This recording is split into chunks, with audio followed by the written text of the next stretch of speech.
Hey everybody, this is Craig Cottle. I'm the director of Nature Reliance School. In this video, what we're going to do is help you discern who is the best survival instructor out there.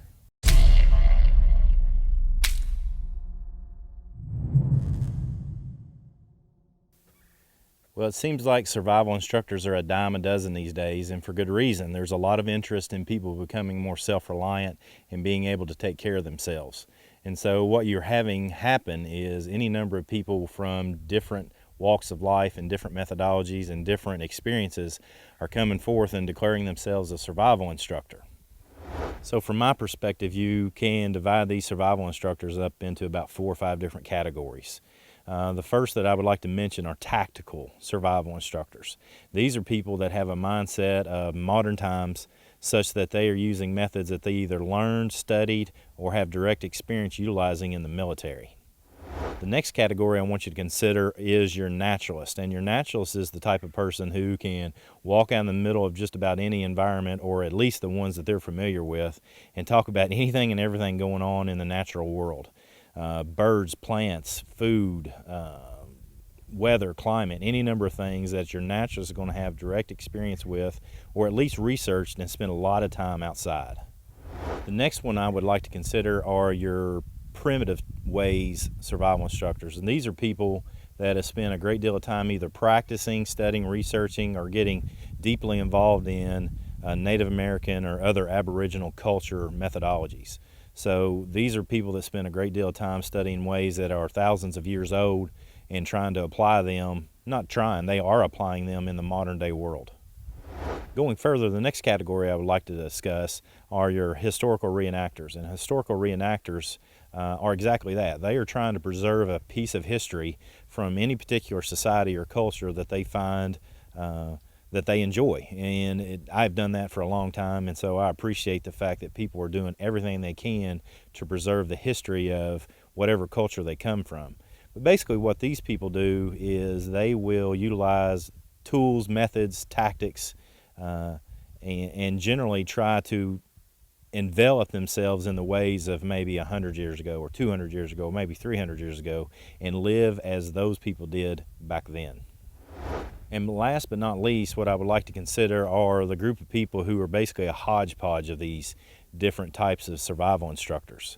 So you'll see any number of people that are good at one aspect and they focus on that because they're really good at it, and that's fantastic. And then you have other people that basically try to do little pieces and parts of every one of these types, and that should be good for them as well. What we want to recommend you do is find an instructor that suits you. There are some common threads of a good teacher, a good instructor, that I would like to recommend you find. And it doesn't matter to me if that instructor is tactical or primitive or naturalist or whatever, that you try to look for these types of characteristics in any given instructor, whether it's survival or shooting a basketball. First off, does that person have a lot of ego?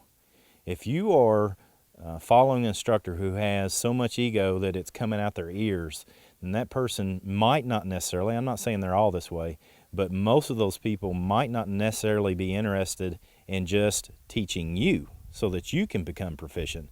They're most interested in themselves being proficient and seeing themselves as an instructor. And so find someone that doesn't have as much ego, that is searching and looking for students rather than someone to just follow them and hold them in high regard. That's what brings us to our next type of person I would like for you to search out. And that is a person that doesn't promote themselves as idol worship. And so if you have that person, whether it's a TV personality or if it's just a famous personality, a blogger, whoever it might be, and they continually want people to be like them, then in my personal opinion, that's not somebody you should be following. What you should be searching out is someone who wants to make you strong, not because they're not good. That doesn't mean that the person's not good. They might be very good at what they do. But if they are setting up their organization, or if they're setting up their classes where they do a couple things, which is they always bolster themselves up and they're always knocking other schools down and other people, then it would be my recommendation you avoid that person. Because again, that is a person who's interested in themselves more than they are in you. Last but not least, find someone who has experience in the material that you're looking for.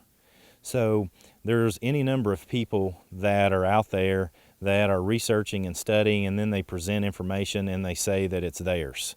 And that's an unfortunate incident because that's what's happening all over the internet world right now. And so what we want you to do is try to find someone who has direct experience in the methodology that you're looking for, and they want to do everything they can to give that to you rather than just holding it to themselves and picking out pieces and parts from all over the world and then saying it's theirs. One more thing, because that considering that makes me think, is that it would be my recommendation you find someone who's forever a student. And so you need to find someone who doesn't present all the materials if they know everything.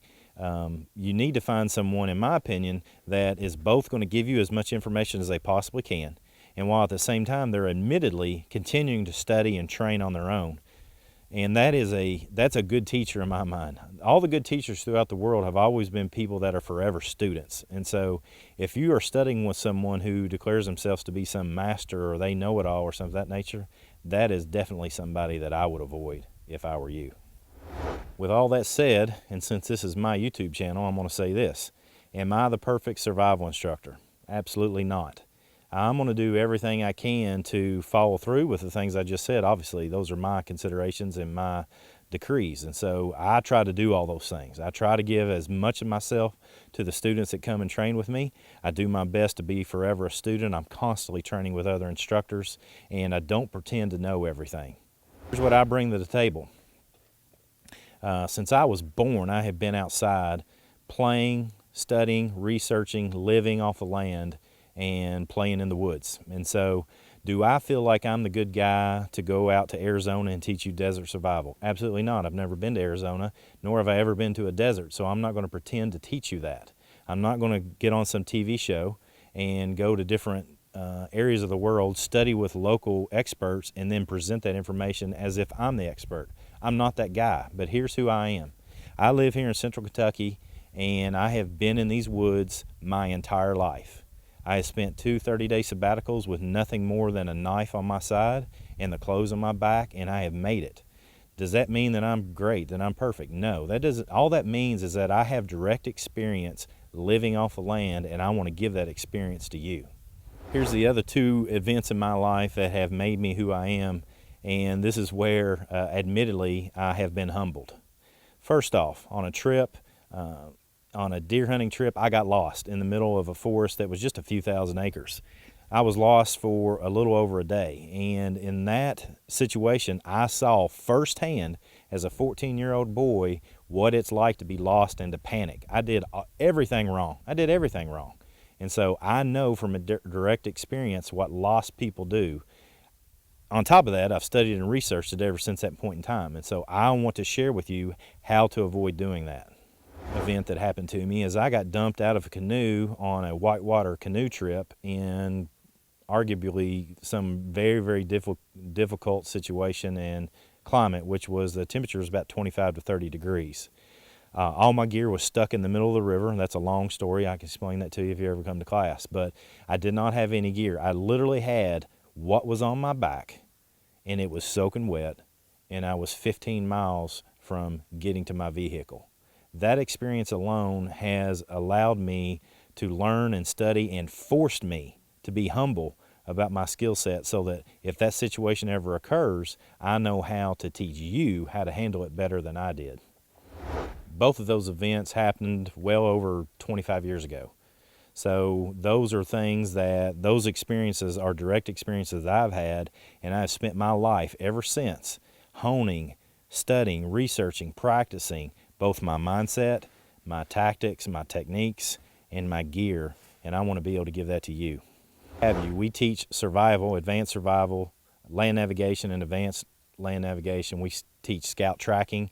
We also teach a host of other things that we'd love to have you join with us on. So come on, join in, and let's learn together.